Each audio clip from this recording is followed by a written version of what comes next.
सुरुवातीला नागपूरला बरं वाटलं, परंतु नंतर जे ढगात हेलिकॉप्टर शिरलं, इकडं बघतोय ढग तिकडं बघतोय ढग, आणि आमचे देवेंद्र फडणवीस निवांत गप्पा मारत बसले.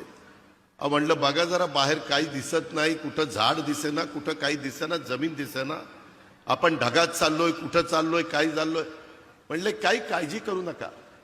माझे आत्तापर्यंत 6 ॲक्सिडेंट झालेले आहेत, आणि मी ज्यावेळेस हेलिकॉप्टरमध्ये विमानात असतो त्यावेळेस ॲक्सिडेंट झाला तरी मला काही होत नाही, त्याच्यावर तुम्हालाही काही होणार नाही. अरे बाबा म्हणलं आता हे काय सांगतोय. एक तर पोटात गोळा आलाय, आज आषाढी एकादशी, सारखं पांडुरंगा पांडुरंगा पांडुरंगा नाव घेत होतं मनात, आणि ह्या महाराजांचं आम्हाला उपदेश चाललेले होते, काही काळजी करू नका. आणि खरोखरीच येईपर्यंत इतके निवांत होते.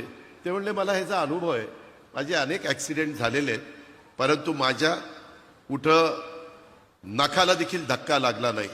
अशा पद्धतीनं बापदादाच्या पुण्याईमुळं इथपर्यंत महाराज पोचलेले आहेत.